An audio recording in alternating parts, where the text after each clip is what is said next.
नमस्कार साथियों, welcome to learn easy. प्राचीन भारत श्रृंखला का यह 12वां वीडियो है। आज के इस वीडियो में हम बात करेंगे बौद्ध धर्म की। जैसा कि हम जानते हैं कि इसके पहले के वीडियो में हमने धार्मिक आंदोलन में जैन धर्म की बात की थी। आज के इस वीडियो में हम उसका अगला बौद्ध धर्म की बात करेंगे। और अगर आप ये वीडियो पहली बार देख रहे हैं और आपने अभी तक इसको सब्सक्राइब नहीं किया है तो इसे ज़रूर सब्सक्राइब कर लें, जिससे आपकी इसके जो आगे आने वाले जो अपडेटेड वीडियो हैं वो आपको आसानी से मिल सकें। इसके अलावा अगर आप हमारे सभी वीडियो को बहुत ही इजी वे में पाना चाहते हैं तो आप हमारे फेसबुक के लर्न इजी ग्रुप को ज्वाइन कर सकते हैं। अगर लर्न इजी ग्रुप को ज्वाइन करने में आपको कोई कठिनाई आ रही है, ढूंढने में कोई परेशानी आ रही है, तो इस वीडियो के डिस्क्रिप्शन में उस ग्रुप का लिंक दिया हुआ है। वहाँ से आप हमें बहुत ही ईजी वे में फ्रेंड रिक्वेस्ट भेज सकते हैं। अब आइए बात करते हैं टॉपिक की, जो कि है बौद्ध धर्म। बौद्ध धर्म की बात करते हैं। बौद्ध धर्म के संस्थापक कौन थे और उनकी चर्चा आज के इस वीडियो में हम करेंगे। बौद्ध धर्म के प्रवर्तक, जैसा कि हम जानते हैं, बौद्ध धर्म के प्रवर्तक महात्मा बुद्ध को कहा जाता है, जिनका बचपन का नाम सिद्धार्थ था। महात्मा बुद्ध को पहले सिद्धार्थ के नाम से जाना जाता था। तो जो बुद्ध या सिद्धार्थ थे, इनका जन्म कपिलवस्तु, इसे लुम्बिनी के नाम से जानते हैं, कपिलवस्तु या लुम्बिनी नामक ग्राम में शाक के क्षत्रिय कुल में 563 ईस्वी पूर्व में हुआ था। बुद्ध का जो जन्म हुआ, सबसे पहले तो यही जान लें कि उनका जन्म कब हुआ। उनका जन्म 563 ईस्वी पूर्व में हुआ था, कृष्ण पूर्णिमा के दिन हुआ था। उसके अलावा जो बौद्ध धर्म के प्रवर्तक सिद्धार्थ थे या महात्मा बुद्ध थे, ये क्षत्रिय कुल के थे। इनका जन्म कपिलवस्तु लुम्बिनी नामक ग्राम में हुआ। इनके पिता शुद्धोधन, जो सिद्धार्थ थे, इनके पिता थे शुद्धोधन। महात्मा बुद्ध के पिता का नाम शुद्धोधन था और ये शाक्य गण के मुखिया थे। शाक्य गण के मुखिया इनके पिता शुद्धोधन थे। इसके अलावा जो इनकी माता थी, इनकी माता का नाम था महामाया। सिद्धार्थ की माता का नाम महामाया था और ये कोली वंश की थी। सिद्धार्थ या गौतम बुद्ध की माता महामाया नाम था और ये कोली वंश की महिला थी। उसके अलावा एक इम्पॉर्टेंट बात यहाँ पर यह है कि बुद्ध के जन्म के कुछ दिन बाद ही इनकी माता महामाया का देहांत हो गया। महात्मा बुद्ध की जो माताजी थी, उनका देहांत इनके जन्म के कुछ ही दिन बाद हो गया। इस वजह से इनकी जो पालन पोषण था, जो महात्मा बुद्ध थे, इनका जो पालन पोषण था वो इनकी विमाता या सौतेली माता प्रजापति गौतमी ने किया। तो क्वेश्चन ये पूछा जाता है कि जो महात्मा बुद्ध थे, उनका लालन पालन किसने किया। तो उनका जो लालन पालन है, पालन पोषण है, वो उनकी सौतेली माता प्रजापति गौतमी ने किया। महात्मा बुद्ध का विवाह, इनकी जो शादी हुई, इनका विवाह शाक्य कुल की यशोधरा के साथ हुआ। इसका मतलब जो महात्मा बुद्ध थे, इनकी पत्नी का नाम यशोधरा था। इनके पुत्र का नाम राहुल था। सिद्धार्थ या महात्मा बुद्ध के जो पुत्र थे, उनका नाम राहुल था। 29 वर्ष की अवस्था में इन्होंने गृह त्याग कर दिया। जो महात्मा बुद्ध थे, उन्होंने 29 वर्ष की अवस्था में गृह त्याग किया, जिसे बौद्ध ग्रंथ में महाभिनिष्क्रमण कहा जाता है। ये जो महाभिनिष्क्रमण है, ये बौद्ध धर्म की भाषा है और ये बहुत ही इम्पोर्टेंट है। इनकी जो भी क्रियाकलाप थे, उनको किसी न किसी स्पेशल नाम से दर्शाया गया है और ये बहुत ही इम्पोर्टेंट है। सिर्फ यही पूछ देते हैं एग्ज़ाम्स में कि जो महात्मा बुद्ध ने गृह त्याग किया था, उस घटना को बौद्ध ग्रंथ में क्या कहा गया है। तो इनकी जो गृह त्याग की घटना थी, उसे बौद्ध धर्म में या बौद्ध ग्रंथ में महाभिनिष्क्रमण कहा गया है। जब इन्होंने गृह त्याग दिया, 29 वर्ष की अवस्था में इन्होंने गृह त्यागा, तो ये वैशाली के निकट अलार कलाम के आश्रम में आए और यहाँ से बोध गया गए। जब इन्होंने गृह त्याग किया तो ये सबसे पहले वैशाली के निकट एक गुरु थे अलार कलाम, उनके आश्रम में गए। तो गृह त्याग के बाद सबसे पहले महात्मा बुद्ध कहाँ गए? तो गृह त्याग के बाद सबसे पहले महात्मा बुद्ध वैशाली में अलार कलाम नाम के गुरु थे, उनका आश्रम था, जहाँ पर अलार कलाम अपनी तपस्या करते थे। तो सीधे ही वहाँ से अलार कलाम के आश्रम गए। उसके बाद आश्रम में इन्होंने कुछ दिन तपस्या की। उसके बाद वो यहाँ से उरुवेला, जो कि बोध गया में पड़ता है, वहाँ पर गए। अब बात करते हैं अलार कलाम की। अलार कलाम जो थे वो सांख्य दर्शन के प्रवर्तक थे और अपनी साधना के लिए विख्यात थे। यहाँ पर अलार कलाम के बारे में थोड़ी जानकारी दी गई है कि जो अलार कलाम थे वो सांख्य दर्शन के प्रवर्तक थे। सांख्य दर्शन के प्रवर्तक कौन थे? अलार कलाम थे। और ये क्यों प्रमुख फेमस थे, विख्यात क्यों थे? अपनी साधना के लिए विख्यात थे, अपनी तपस्या के लिए विख्यात थे। इस वजह से महात्मा बुद्ध सीधे अलार कलाम के पास गए थे।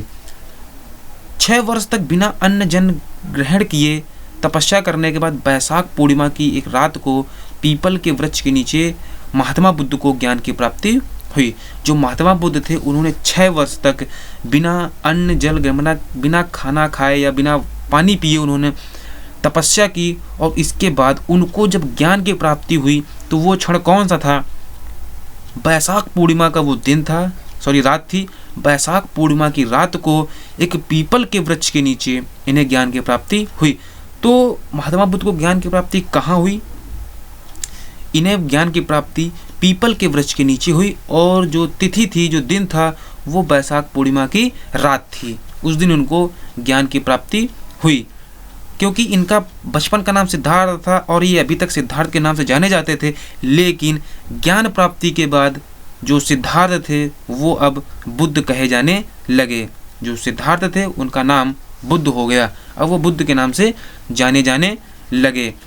जैसा कि हम जानते हैं कि अलार कलाम के जो आश्रम था उससे वो उरुवेला गए थे, जो कि बोध गया में पड़ता है। तो उसके बाद जो उरुवेला में उन्होंने तपस्या की, बोध गया में उन्होंने तपस्या की, वहाँ से ज्ञान प्राप्ति के बाद महात्मा बुद्ध सीधे सारनाथ आए।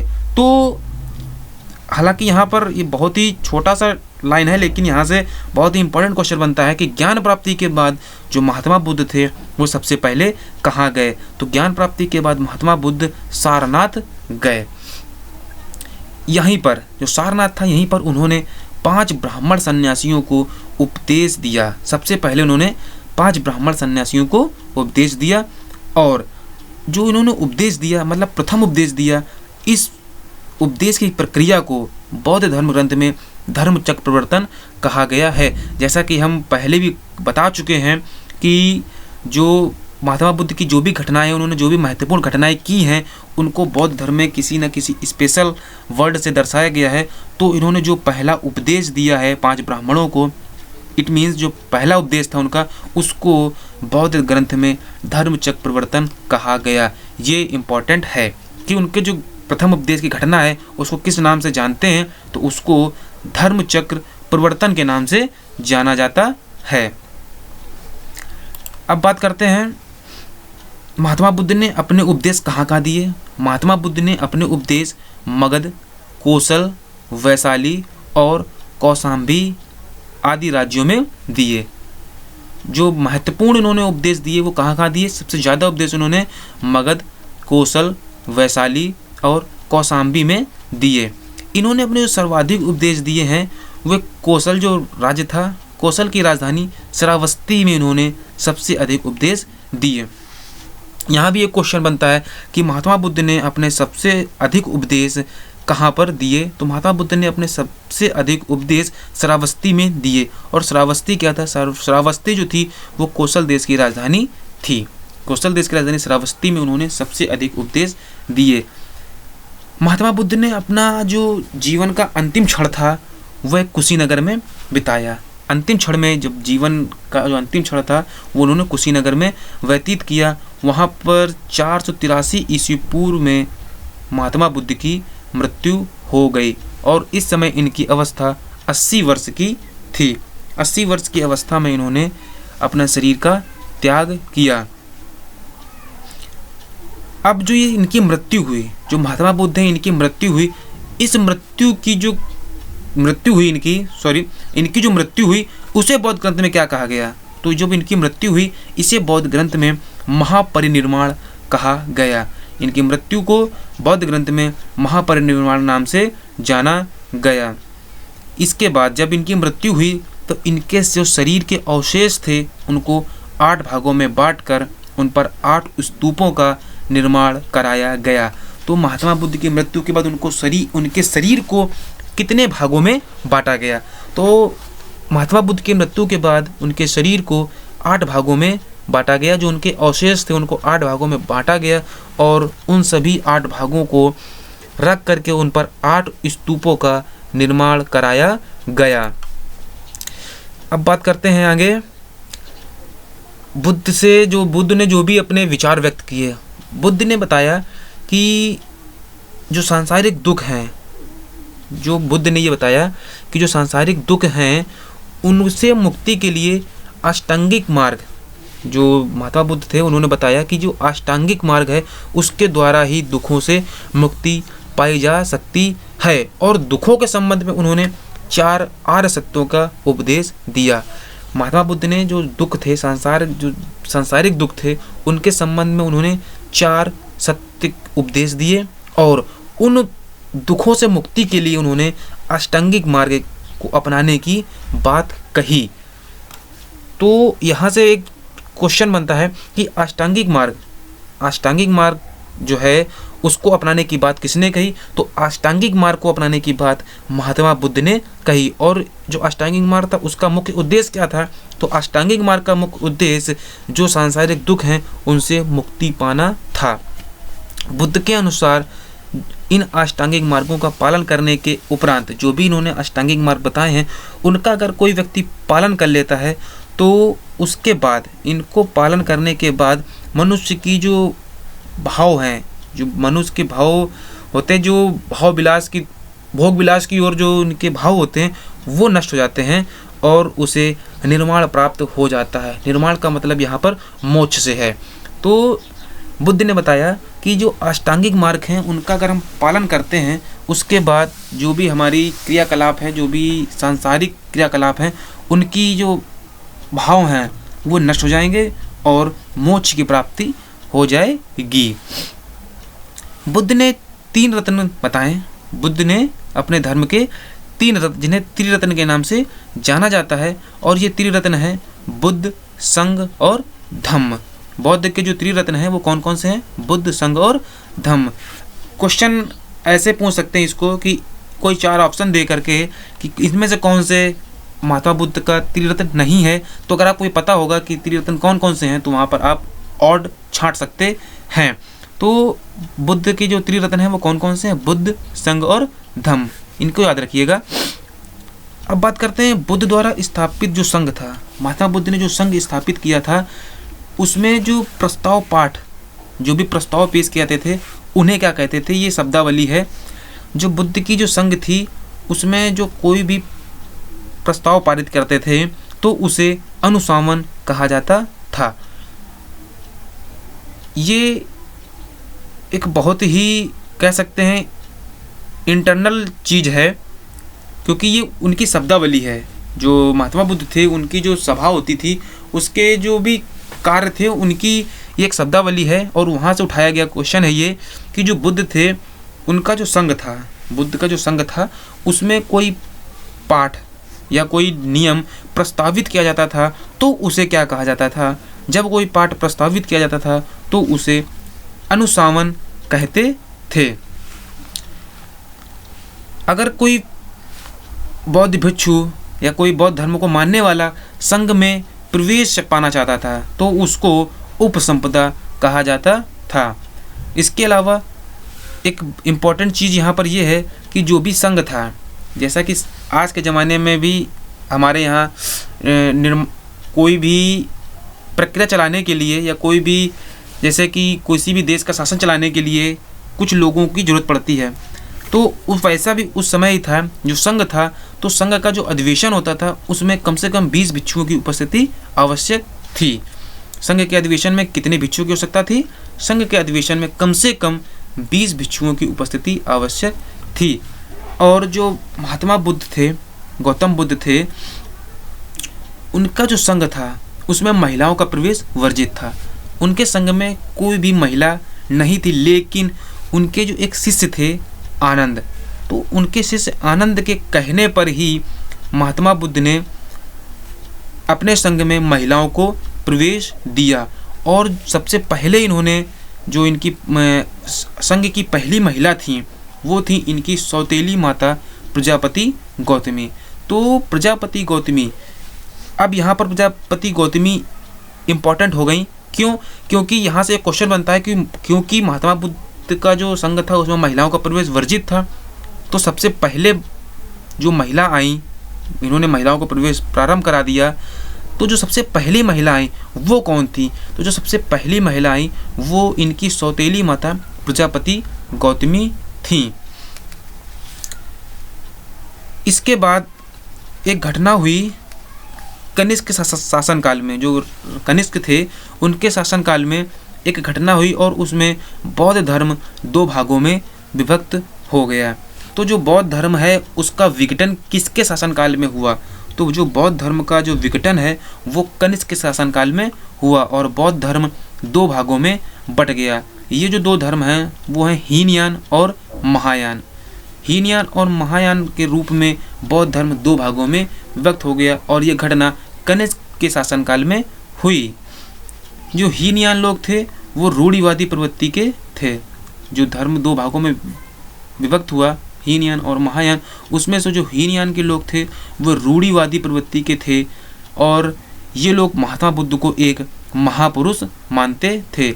इनकी जो विचार थे वो ये थे कि महात्मा बुद्ध एक महापुरुष हैं। हीनयान के लोग, जो हीनयान संप्रदाय था, उनके लोग मूर्ति पूजा एवं भक्ति में विश्वास नहीं रखते थे। हीनयान संप्रदाय के ग्रंथ पाली भाषा में लिखे गए। जो हीनयान थे वो मूर्ति पूजा और भक्ति में विश्वास नहीं रखते थे और इनके जो ग्रंथ लिखे गए हैं हीनयान संप्रदाय के ग्रंथ पाली भाषा में लिखे गए हैं। अब जो हीनयान संप्रदाय है उसके लोग प्रेजेंट टाइम में कहाँ कहाँ पाए जाते हैं? इस समय हीनयान संप्रदाय के लोग श्रीलंका, जावा और बर्मा आदि देशों में पाए जाते हैं। तो जो श्रीलंका, जावा और बर्मा में प्रेजेंट में जो भी बौद्ध धर्म को मानने वाले लोग हैं वो हीनयान संप्रदाय के हैं। उनमें से अधिकांश लोग जो है वो हीनयान संप्रदाय के हैं क्योंकि उस संप्रदाय के लोग इन्हीं देशों में बसे हुए हैं। इसके अलावा जो महायान संप्रदाय के लोग थे वो सुधारवादी प्रवृत्ति के थे। जो हीनयान थे वो रूढ़िवादी थे जबकि महायान संप्रदाय के लोग सुधारवादी प्रवृत्ति के थे। इन्होंने बुद्ध को अवतार मानकर पूजा का प्रावधान किया है। जो हीनयान थे उन्होंने एक महापुरुष के रूप में महात्मा बुद्ध को माना है जबकि महायान के लोग महात्मा बुद्ध को अवतार के रूप में माना और उनकी पूजा की। इन्होंने बुद्ध की मूर्ति पूजा का भी प्रचलन किया। तो जो बुद्ध की मूर्ति पूजा का जो प्रचलन हुआ वो उनके महायान संप्रदाय के लोगों ने शुरू किया। जो महायान संप्रदाय है इस संप्रदाय के लोग तिब्बत, चीन, मंगोलिया, कोरिया आदि देशों में हैं। तो इन जो देश हैं जो तिब्बत, चीन, मंगोलिया और कोरिया हैं, इन देशों में जो भी बौद्ध धर्म को मानने वाले लोग हैं वो अधिकतर महायान संप्रदाय के लोग हैं। अब बात करते हैं महायान जो लोग हैं वो आत्मा एवं पुनर्जन्म में विश्वास करते हैं।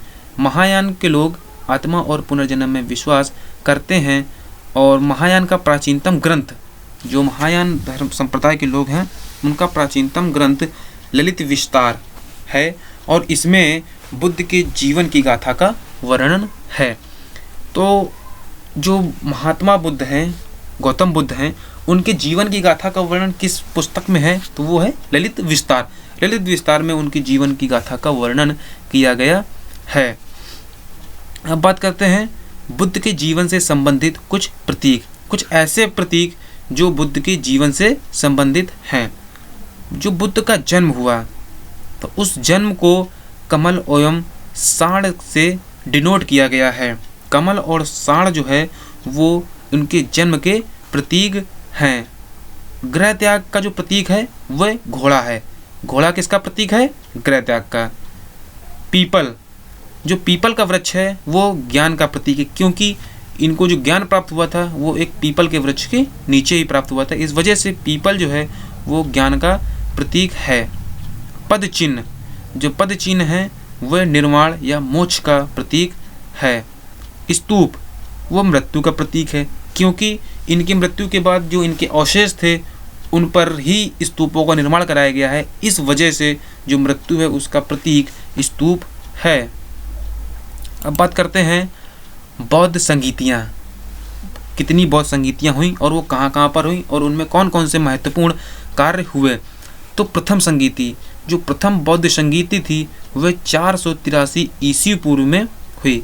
पहली बौद्ध संगीति 483 ईस्वी पूर्व में हुई और इसका आयोजन राजगृह में किया गया। इसका शासनकाल, इस समय जब पहली बौद्ध संगीति हुई तो इसका शासनकाल अजातशत्रु के हाथों में था। उस समय जो शासनकाल था वो अजातशत्रु के हाथों में था। इस पहली बौद्ध संगीति का अध्यक्ष महाकश्यप था। पहली बौद्ध संगीति में जो बुद्ध के उपदेश थे उनको सुत्त पिटक और विनय पिटक में बांट दिया गया। तो ये कुछ महत्वपूर्ण चीज़ें थी पहली बौद्ध संगीति से। क्या क्या थी? इस पहली बौद्ध संगीति का आयोजन 483 ईस्वी पूर्व में हुआ।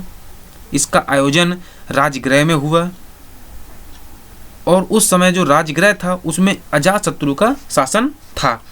पहली बौद्ध संगीति में जो अध्यक्ष थे वो महाकश्यप थे और पहली बौद्ध संगीति में जो कार्य हुआ वो ये हुआ कि बुद्ध ने जो भी उपदेश दिए हैं उनको सुत्त पिटक और विनय पिटक में बांट दिया गया। अब बात करते हैं द्वितीय संगीति की। द्वितीय जो संगीति हुई वो ठीक उससे 100 साल बाद 383 ईस्वी पूर्व में हुई। वो 483 ईस्वी पूर्व थी और जो द्वितीय संगीति थी वो 383 ईस्वी पूर्व में हुई। और जो द्वितीय संगीति थी वो वैशाली में आयोजित की गई और उस समय वैशाली में कालाशोक का शासन था। उस समय जो शासक थे वो कालाशोक थे और द्वितीय जो बौद्ध संगीति थी उसका जो अध्यक्ष था वो सबकामी था। सबकामी द्वितीय बौद्ध संगीति का अध्यक्ष था। उस समय कालाशोक का शासन था और इसका आयोजन वैशाली में 383 ईस्वी पूर्व में हुआ। अब जो द्वितीय बौद्ध संगीति थी उसमें कार्य क्या हुआ? द्वितीय बौद्ध संगीति में जो कार्य था वो बौद्ध धर्म का 2 भागों में बंटना। जो बौद्ध धर्म था वो 2 भागों में विभक्त हुआ। ये कार्य वैशाली में जो द्वितीय संगीति थी उसमें हुआ। अब बात करते हैं तृतीय संगीति की।